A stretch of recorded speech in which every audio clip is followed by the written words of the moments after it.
אתה אדוני אלוהינו מלך העולם אשר קידשנו במצוותיו וציוונו להדליק נר של חנוכה.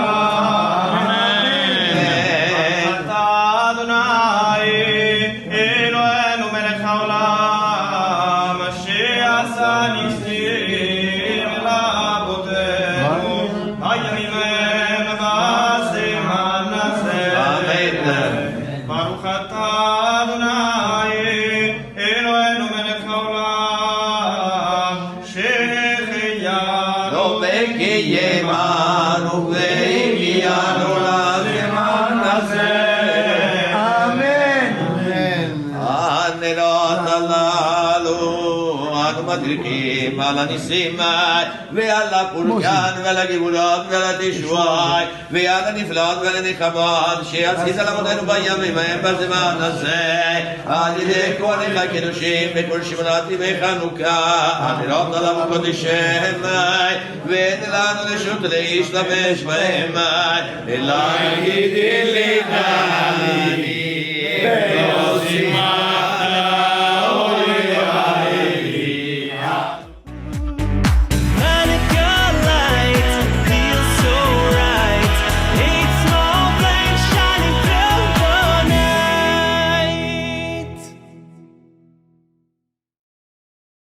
There's a fascinating argument in the Talmud.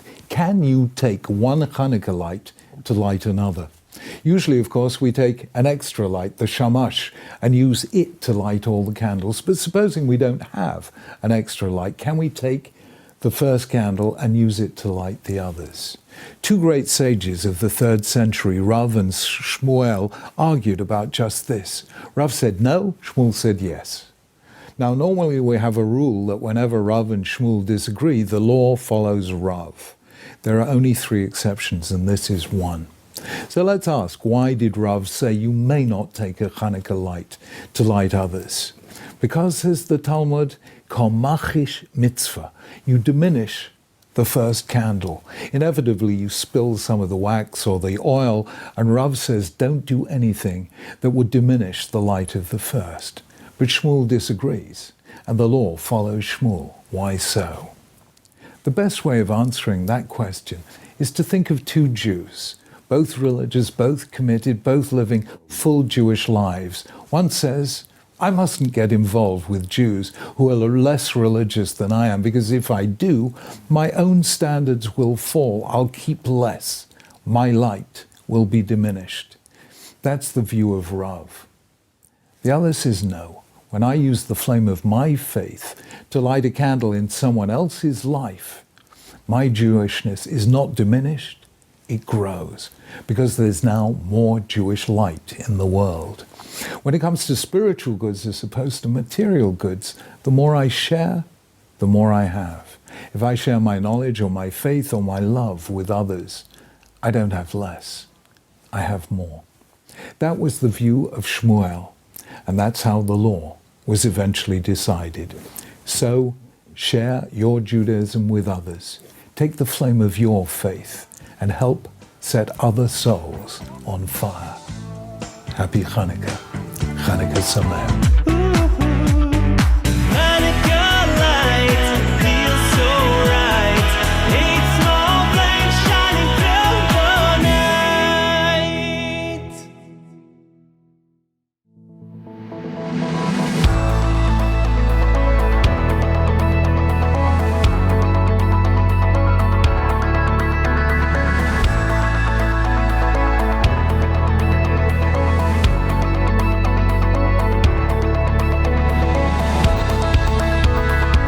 Think we're in the middle of nowhere? This is a gateway to Jerusalem. And the Maccabees understood that, and later Herod. So there are 2 fortresses here, overlooking Nachal Prat, Wadi Kelt. The one here is called KYPROS, named for Herod's mother. He was such a sweet man. And the one over here is called Dok. They protect the water that's going down to Jericho, where the Hasmoneans, the Maccabees, and Herod both had fortresses. We are going to go see KYPROS.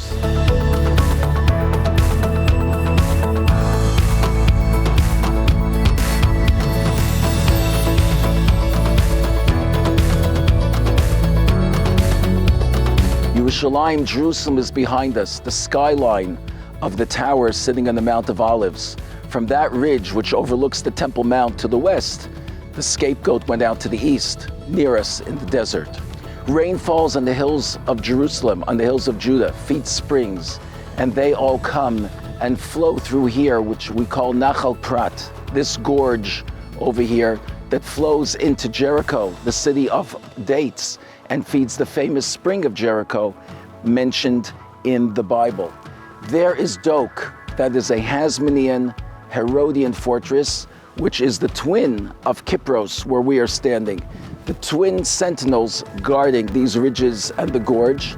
And here, where the water flows through, on either side, the Hasmoneans and then Herod had palaces. That mound past that brown area is part of a Hasmonean palace with bridges, swimming pools, and ritual baths. The water here flows into the Jordan River, and from the Jordan River flows into the Dead Sea. We are overlooking the mountains of Moab, the plains of Moab. Mount Nebo, where Moses died, is above. The children of Israel were camped there, and they crossed into the plains of Jericho here. And we understand that when Rahav tells the spies, run up into the mountain, she's saying, here you are in ancient Jericho, just run up into the hills. They're all going to run to the Jordan River to block you from base camp. Nobody will catch you here. So we're in a fertile area with date palms, with the balsam trees, and the Hasmoneans and Herod have palaces which are fortresses here in these mountains in the middle of the desert. Here in the middle of the Judean desert, Herod had a palace, and we're in the middle of a Roman bath with all the fixings, the hot room, the tepidarium, the cold room. There was a 3-ton solid stone bathtub, gorgeous stone that was brought up here to the top of the hill so that it would be luxurious. Under that bathhouse, the archaeologists in the 1970s found remains of the Hasmoneans of the Maccabees.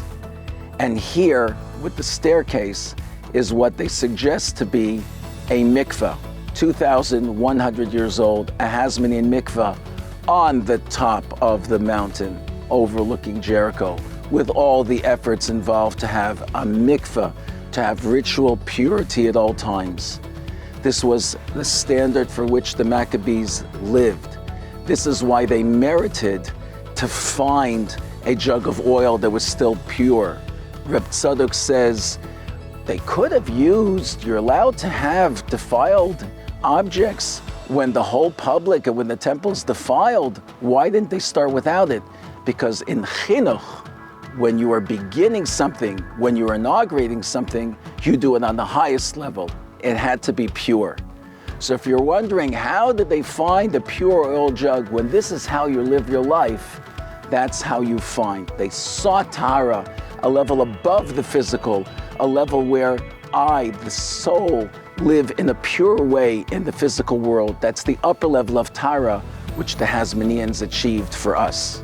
Tmeim, the defiled ones, fell in the hands of the Tahorim, of the pure ones.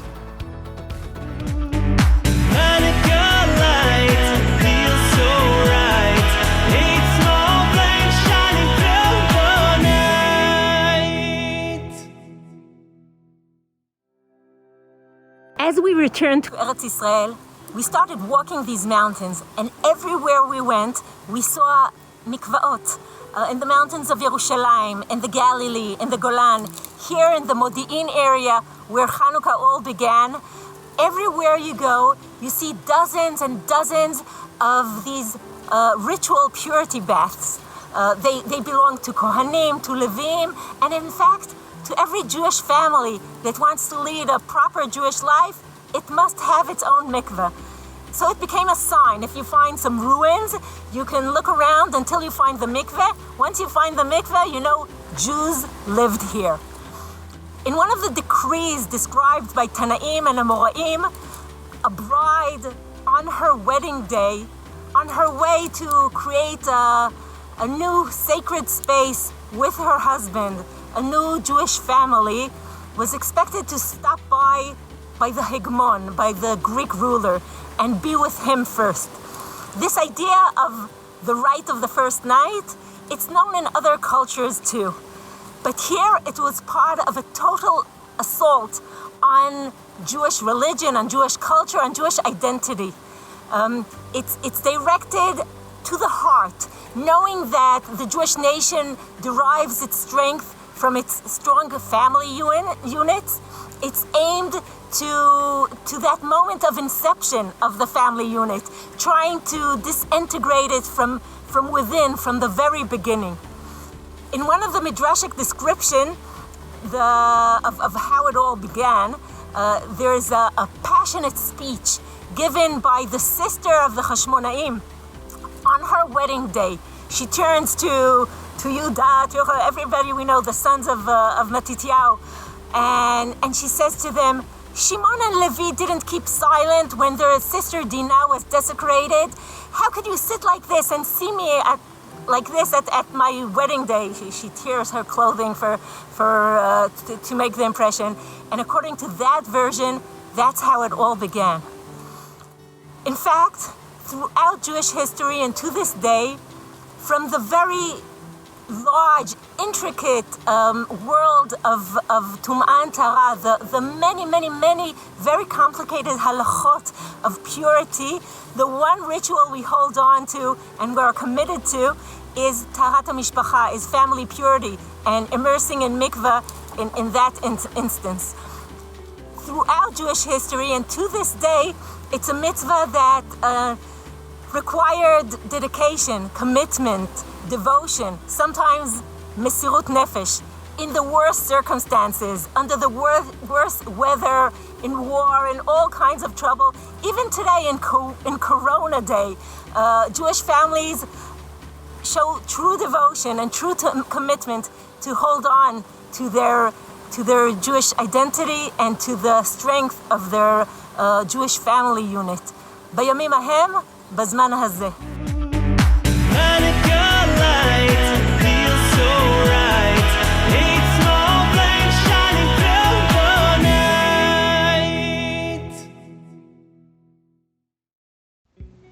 Hi, I'm Dr. Naomi Marmon Grumet, founder and director of the Eden Center. About 25 years ago, I began doing research about women's interaction with mikvah, asking women from a broad spectrum of the Jewish community, what does mikvah mean to you? And I don't know exactly what I expected to hear at that tender age, but as you can imagine, I heard many things. From women who shared that they love mikvah and see it as a personal spa day, to women who hate it, and everything in between. Mikvah is one of the most ancient traditions, and today there is a real revival.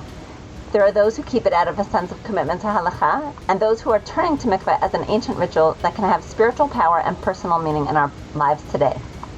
I think that what really left an impression on me, though, was hearing women's stories. From the woman who cried about how hard it was to go to the mikvah after a miscarriage, to those who felt especially vulnerable and conscious of their bodies when standing at the mikvah, to the woman who shared that mikvah was her only tool to protect herself from her abusive husband.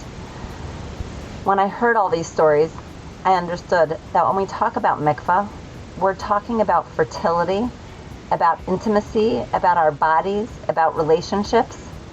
And I asked myself, where are we discussing issues like miscarriage and infertility, the changes that happen in our bodies over life, menopause, healthy sexuality, and all the other things that life can throw our way?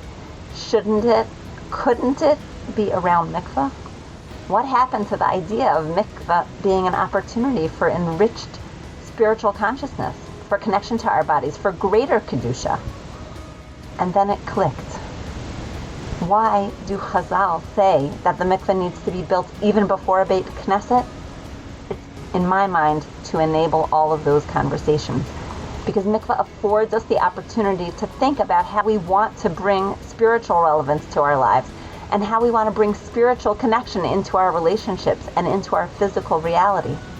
It's a whole body expression of the attempt to create that connection.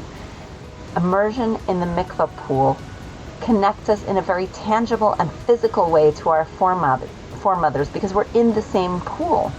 But more than that, it creates real connections in our community. Because what deeper kind of connection is there than that of one woman being there with another woman, of a mikveh attendant who hears a woman crying during tefillah and understands that she needs a helping hand? What is more profound than the mikveh attendant who sees the signs of abuse on a woman's body and reaches out to her to say, you don't have to go through that. You don't deserve to go through that. And she refers her to a center that can help. That is really bringing Kedusha, bringing purity, bringing wholesomeness and holiness to our community. And that connects directly to the story of Chanukah because it continues the traditions of the Maccabees, who fought to keep Judaism alive, to protect and ensure the survival of our deepest core values and institutions, and ignited the passion of those who passed on the torch to the next generation. That's what mikveh represents to me, and why for me, it's so important to cultivate and create a community that feels passionate about mikveh, to reinvigorate the experience for women by adding our own voices, making it relevant, recognizing and discussing the struggles, and seeing mikveh as a vehicle to open conversations about our needs as women, as couples, and as families. And with that, we can enrich ourselves and pass on something that is even more positive to our children. Chag Sameach.